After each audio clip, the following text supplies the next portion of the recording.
Hey, what's up everybody? Thanks for clicking on the video. This is David Pendleton, and now I'm going to cover holes 1 through 4, Pro Division opening round Thanksgiving tournament. Happy Thanksgiving to everybody out there who celebrates the holiday. I hope you have a great day with friends and family. Hope you eat some good food, have a couple drinks, and settle in and watch some football if that's what you like to do.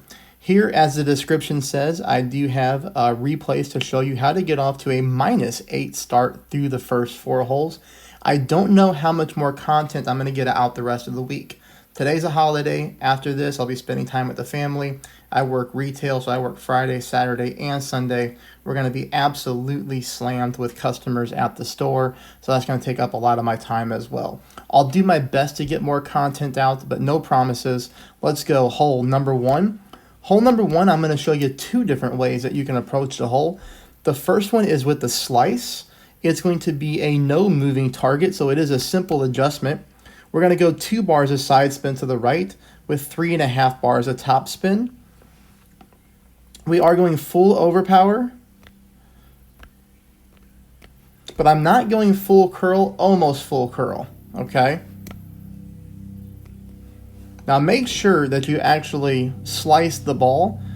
Do not be stupid like me, and on my other account, I accidentally was going for the perfect shot. So I don't know what I was thinking, obviously just a brain fart there at the moment. So make sure that you slice this ball, and you should end up very close to the green, if not on the green like I am. If slicing is not for you, then you can of course just play it the normal way. Nothing wrong with that. We'll use a Titan ball here. You can do a Kingmaker to make the shot easier. Heck, you could even do a Katana to take advantage of the 3 bars of side spin to the right. You're going to use as much top spin as you have. Extra mile level 9 players, you'd be fine to go full top spin on this shot. I do find it's easier to push your rings instead of pull. Make sure you do the 20%. Make sure you do not use overpower on this shot. Again, do not use overpower if you're going this way, because you will not hit the fairway. You will clip the rough and roll out. You see there, we don't have much room, and that's with a normal shot. And I also limited myself to 6 bars of top spin, or else we could have got more distance leaving this. Shot number 2, you can go with the full top spin approach, or you can just go with the end-bringer rule. Shot number 2, very simple from that wind angle, okay? That's going to take us to hole number 2. Hole number 2, we're going to play 10% at max. I'm going to show you exactly what we're looking for. The first thing I want you to do is apply 3.2 bars of backspin, okay? And then there is a landing spot on the green we're looking for, and I'm going to show you it when I zoom in. I made sure while I was playing to zoom in really good so that you can see this, okay? If you take a look at where the hole is at, to the left of the hole, there is a dark green vertical row of squares, okay? Notice my big arc of the ball guideline. The first bounce on the green is to the right of that dark green square. I'm trying to kind of aim right there in the bottom left-hand corner of that lighter green square. Again, it's the one that's to the right of the dark green square. That is where I'm trying to aim. Notice that my ball guideline is bouncing past the pin.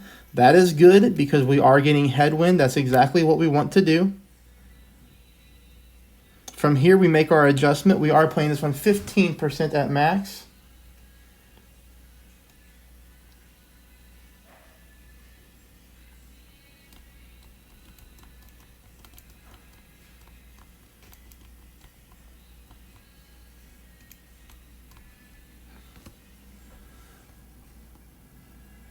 All right, so you're going to see here the speed is absolutely perfect. All we need to do is possibly just move our landing spot over a little bit to the right, and we might be able to get that one to go into the hole. I don't think hole number 2 is an easy wind angle to pick up the hole-in-one on here. It is easy to get very close. There's also a quarterback rough bump option on this hole. If I had more time, I would probably try to dial that one in, but with this one, we're going to keep it very easy and take that approach. Hole number 3, I do pick up an albatross here. We're going to go with a Titan ball. Again, if you wanted to use a Kingmaker, you could.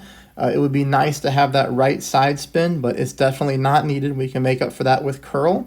Here, I'm just putting my green inner ring right there on the right-hand side of the rough, and then I make my wind adjustments. For me, on this course, I prefer to use the Goliath for shot number 2. I always make sure I have my Thorn and my Goliath in the bag. Depending on the drive, depending on how far you get on the drive, is going to depend on which club that you're going to be using, okay? So shot number 2, you'll see here, I'm playing it minus 10% at absolute minimum distance of my Goliath. I'm putting my green ring right at the top of the fringe line. I tend to never try to use side spin on this hole. I always go with top spin. So here it's just 2 bars of top spin, green inner ring right there on the top of the ref. And then from here, you're going to see my adjustment.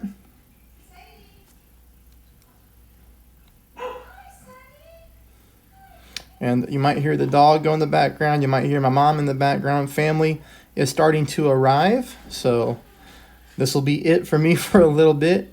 Hopefully the video stays a little bit quiet here for the next minute while I get through hole number 4 with you. Hole number 4 does give us an excellent chance for the hole-in-one. We've had this wind angle in several tournaments in the Vineyard Acres, and here we get it again, which is nice. All right, we're going to be using reference points again, 6 bars of backspin, power 1 ball. I'm looking at bounces and I'm looking at green squares again, and I'll zoom in to show you which green square I'm looking at. You can see here I'm trying to make my small adjustments, and I always make sure that I zoom in super duper close. You can see again I'm trying to aim in the bottom left hand corner of this light green square. So bottom left hand corner, light green square. You'll notice that with my spin applied, my second bounce is basically almost on the back edge of the cup. That's what we want our ball guideline to look like. And again, this isn't one of those holes to where if you line it up correctly, it's going to go in 100% of the time. But you're going to be all over the pin. You know, if you line this up right and you pull the right elevation, you're going to be very close to dropping this ball in for a hole-in-one. And I do get the hole-in-one here. Now, this is in practice mode where I pick it up. And then I went and played both of my accounts. I did the exact same setup on both accounts.